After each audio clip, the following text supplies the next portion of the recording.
বাংলাদেশের গণতন্ত্রের আকাশে, নির্বাচনের আকাশে এখন একটা কালো মেঘ দেখা দিয়েছে। যারা জীবন দিয়ে, রক্ত দিয়ে সংগ্রাম করে এই দেশে ফ্যাসিবাদ উৎখাত করেছেন, তাদেরকে ডেকে নিয়ে বলা হয়েছে আওয়ামী লীগকে নির্বাচন করবার সুযোগ দিতে হবে। তার চাইতে বড় কথা হলো, বলা হয়েছে ওদের সাথে পারলে একটা সমঝোতা করো। সমঝোতা মানে কি? আসন ভাগাভাগি করবে, তার মানে আগের মতো ভোট হবে। কথা সোজা সাপটা বললে একটা, আর কথা যদি ভেতর থেকে বোঝার চেষ্টা করে তাহলে তার মধ্যে মানে আর একটাও হতে পারে। আমার খুবই অবাক লাগে, আওয়ামী লীগের সাহস হয়নি এখনো বাংলাদেশের রাজনীতিতে অনুপ্রবেশ করার। ওরা রাজনৈতিক তৎপরতা শুরু করেনি। তারা মাঝে মাঝে চুরি টুরি করে বক্তৃতা করে, ভিডিও দেয়, কিন্তু সভা করবে, সমিতি করবে, মিছিল করবে সেই জায়গায় নাই। তারা নিজেরা রাজনীতি করছেন। আর আমাদের এখানে ছোট বড় কিছু কিছু মানুষ তাদের নিয়ে এত কথাবার্তা বলছে যে তাদের নিউজ পত্রিকায় ছাপা হতে শুরু করেছে। তাদের তৎপরতায় আওয়ামী লীগ এখন আবার বাংলাদেশের রাজনীতিতে প্রাসঙ্গিক হয়ে যাচ্ছে। আমি প্রথমত বাংলাদেশ সরকারের কাছে বলতে চাই, ব্যক্তিগতভাবে আমি, আমার দল খুবই উদ্বিগ্ন। সরকারের উচিত, যার যেটা বলা উচিত নয়, যিনি যেটা বলতে পারেন না, তার কথা সম্পর্কে সরকারের একটা ব্যাখ্যা দিয়ে দেওয়া। আইএসপিআর এর কথা বলা উচিত।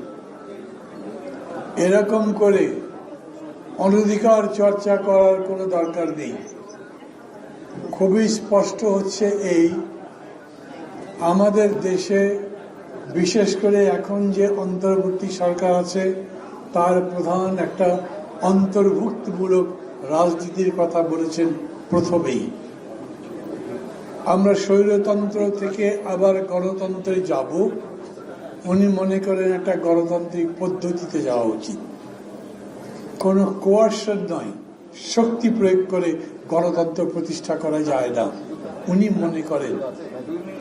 কিন্তু সেই কাজ করতে গিয়ে যখন 15ই আগস্ট সামনে এসছে, তখন তিনি গণতান্ত্রিক পথে তাদেরকে নিবৃত্ত করতে পারেননি। যিনি স্বরাষ্ট্র মন্ত্রণালয়ের দায়িত্বে ছিলেন, উপদেষ্টা, তিনি বলেছিলেন তাদের তো আমি সভা সমিতি করতে নিষেধ করিনি, কিন্তু তারপরে সভা সমিতি কেন ওই দিন পালন করা নিষেধ করতে হয়েছিল।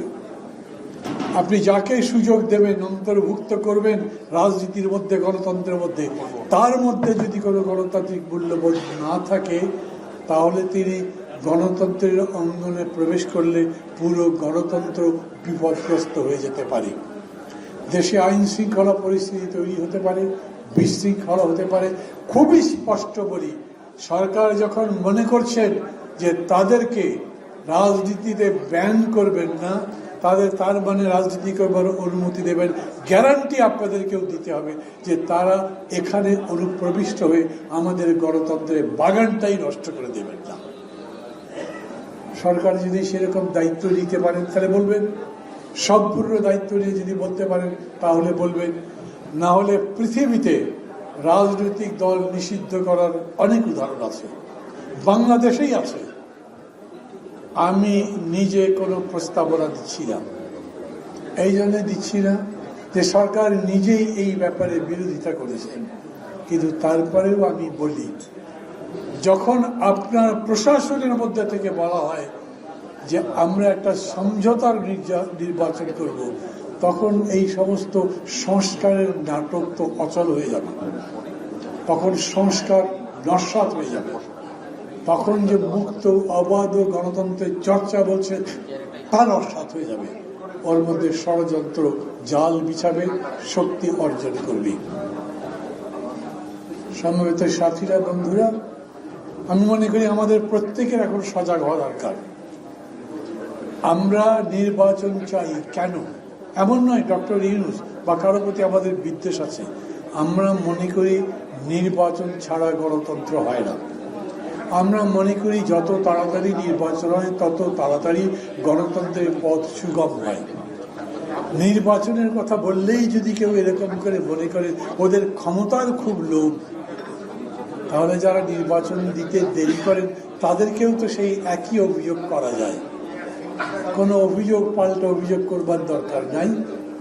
দেশে গণতন্ত্র প্রতিষ্ঠার জন্য যেহেতু নির্বাচনের কোনো বিকল্প নেই, অতএব যত তাড়াতাড়ি নির্বাচন দেওয়া যায় এবং জনগণের গণতান্ত্রিক অধিকার প্রতিষ্ঠা করা যায় ততই লাভ।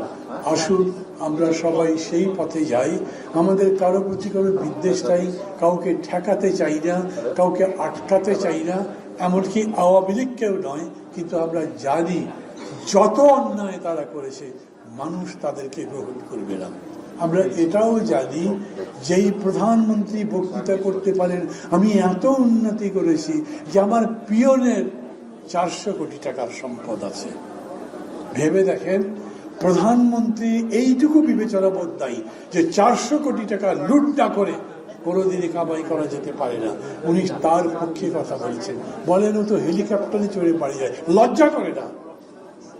ওই কাহিনী বলবার পরে এখন এসে মানুষকে তো বলতে হবে যে ওই হেলিকপ্টার চড়া তার জন্য জায়েজ, ওই 400 কোটি টাকা বানানো তার জন্য ন্যায্য আছে, বলতে পারবে না তারা। আমি মনে করি 15 বছর যে দুঃশাসন, সেই দুঃশাসনের পক্ষে কোনো ন্যারেটিভ মানে রাজনৈতিক বক্তব্য জনগণের সামনে দেবার মতো শক্তি তাদের নাই। এই জন্যে ওদের আমরা ভয় করি না।